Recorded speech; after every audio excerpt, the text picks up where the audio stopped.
పరిచయం చేస్తారు. అమ్మా జిల్లా టీము లోపలికి వెళ్ళారు మా నాయకులు, వాళ్ళు మాట్లాడి వస్తారు. అందుకనే ఇక్కడ ఉన్నాం. అందువల్ల ఉన్నాయి గ్రౌండ్ లెవెల్ గా జిల్లా స్థాయి అధికారులు మీరు కలెక్టర్ మేడం గారు తీసుకెళ్లి పరిష్కారానికి ఎప్పుడు చర్యలు తీసుకుని అడిగాం. అయితే కలెక్టర్ మేడం గారితో నేను మాట్లాడి 2 రోజుల 3 రోజుల వారం రోజులు మనకు ఇబ్బంది లేకుండా చూడమని రిక్వెస్ట్ చేసాం. దాని మీద మాట్లాడతారు కాబట్టి ఎవరు దయచేసి ఎవరు కామెంట్ చేయకండి. ఓకే మాట్లాడండి అమ్మా. దాని పరంగా మీరు చాలా మార్నింగ్ నుంచి వచ్చారు, చాలా దూరం నుంచి వచ్చారు. దాని పరంగా అనమాట, దాని పరంగా కలెక్టర్ గారితో మాట్లాడి తొందరలో ఒక కమిటీకి ఇట్లా పిలుస్తామన్నమాట. జాయింట్గా పిలిచేసి దాని పరంగా మేము డెసిషన్ తీసుకుంటాం. అందరూ కూడా పొద్దున్న నుంచి వెయిట్ చేస్తున్నారు. వెళ్ళండి, ఎండలో వద్దు.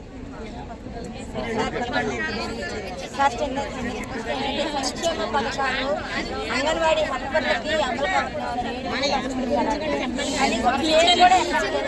అది కనుక్కుంటా, నేను ట్రబరీలో నేను కనుక్కుంటా. ఇలా ట్రబరీలో ప్రాబ్లం ఉందన్నారు, నిన్న చెప్పారు, రాయ్ గారు చెప్పారు. చూస్తాను నేను, రాయ్ గారు 20 ఏళ్ళ క్రితం నుంచి పరిచయం.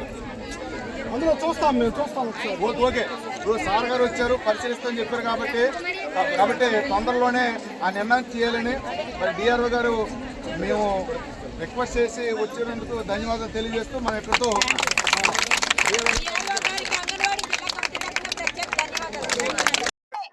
సమస్యలు పరిష్కరించుకునేదాకా కూడా మన పోరాటాన్ని కొనసాగించాలి. మనకు అధికారులు ఒక 4 రోజుల్లో పిలిచి జాయింట్ సమావేశం వేస్తామని చెప్పారు. 30వ తారీఖు దాకా మనం చూద్దాం. 30వ తారీఖున సంక్షేమ పథకాలు పని భారం మీద అధికారులు స్పందించకపోతే 31వ తారీఖున ఇదే కలెక్టరేట్ ని దిగ్బంధనం చేస్తామని చెప్పామా వద్దా? ఇదే కలెక్టరేట్ ని మొత్తం మనందరం కూడా మరొకసారి దిగ్బంధనం చేయడానికి రెడీగా ఉండాలి. సమస్యలు పరిష్కరించుకునేదాకా మన పోరాటాన్ని కొనసాగించాలని, ఈ పోరాటానికి వచ్చిన నలుమూలల నుంచి వచ్చిన అంగన్వాడీ కార్యకర్తలందరికీ కూడా పేరు పేరున ధన్యవాదాలు తెలియజేస్తూ ముగిస్తా ఉన్నాం. బి వాసుదేవరావు, సిఐటియు పశ్చిమ గోదావరి జిల్లా కమిటీ ప్రధాన కార్యదర్శి. ఈరోజు దేశవ్యాప్తంగా జూలై 10న అంగన్వాడీ కోరికల దినం సందర్భంగా అంగన్వాడీ కార్యకర్తలు వెట్టి చాకిరీ చేస్తున్నారు. ప్రభుత్వం దుర్మార్గంగా చాలా అన్యాయంగా అన్ని సేవలను ఉపయోగించుకొని వేతనాలు పెంచట్లేదు. కాబట్టి కనీస వేతనం 26,000 రూపాయలు అమలు చేయాలని సిఐటి డిమాండ్ చేస్తుంది.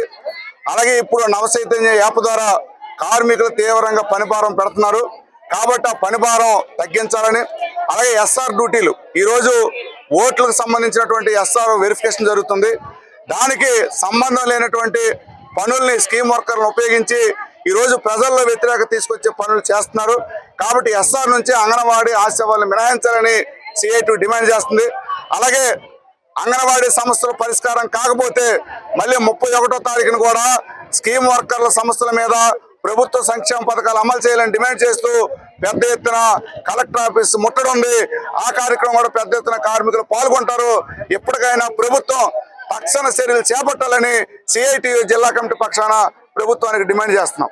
అంగన్వాడీలు తమ న్యాయమైన కోరికలని పరిష్కరించాలని కోరుతూ దేశవ్యాప్తంగా ఈ రోజు అన్ని కలెక్టరేట్ కార్యాలయాల వద్ద కూడా దిగ్బంధనంకు కోరుకున్నారు. అంగన్వాడీలు అడిగేది కొంచెం కోరికలు కాదు, వారు జీవించడానికే బ్రతకడానికే కనీస వేతనం అమలు చేయమని కోరుతా ఉన్నారు. అందరికీ సంక్షేమ పథకాలు రాసేటటువంటి అంగన్వాడీ సోదరిమణులకు ఈరోజు సంక్షేమ పథకాలు అమలు అవ్వడంలా వాళ్ళకు వచ్చే అరకొర వేతనాలు, హెల్పర్కి 7,000, టీచర్లకు 11,500. ఈ యొక్క జీతాలతో వారు నెలంతా ఎలా బ్రతకాలని చెప్పి ఈ రోజున ప్రభుత్వాన్ని అడుగుతా ఉన్నాం.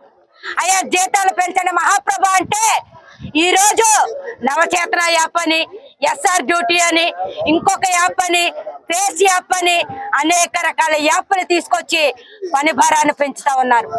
అయ్యా పని భారం కాదు, పని చేయడానికి అంగన్వాడీలు బద్దకస్తులు కాదు, మరి ఇచ్చేటటువంటి పనికి సరైనటువంటి జీతాన్ని ఇవ్వాలని చెప్పి మేము కోరుతా ఉన్నాం. ఈ రోజు కనీసం పుట్టిన పిల్లవాడిని రేషన్ కార్డులో ఎక్కించుకోలేనటువంటి దౌర్భాగ్య స్థితి, సంక్షేమ పథకాలు అమలు కానటువంటి పరిస్థితి ఈ రోజున కొనసాగుతా ఉంది. ఈ రోజు ఇవ్వాల్సినటువంటి పథకాల్లో గవర్నమెంట్ ఉద్యోగి ఇచ్చేటటువంటి జీతంలో కనీసం గౌరవ వేతనం కూడా నోచుకోలేనటువంటి దౌర్భాగ్య పరిస్థితులు అంగన్వాడీలు ఉన్నారు. ఇప్పటికైనా ప్రభుత్వం స్పందించి వారి యొక్క జీతాలను పెంచేలాగా, సంక్షేమ పథకాలను అమలు చేసేలాగా, అదేవిధంగా పని భారాన్ని తగ్గించేలాగా ప్రభుత్వం చర్యలు తీసుకోకపోతే రాబోయే రోజుల్లో ఇంకా పెద్ద ఎత్తున కార్యక్రమాలకు పూనుకుంటామని ఈ ప్రభుత్వాన్ని హెచ్చరిస్తా ఉన్నాం. అధికారులు చొరవ తీసుకొని భారాన్ని మాపొద్దని ఎస్ఆర్ డ్యూటీ నుంచి, అలాగే నవచేతన యాప్ నుంచి వారిని విముక్తి చేయాలని చెప్పి, వారిని తొలగించాలని చెప్పి మేము కోరుతా ఉన్నాం.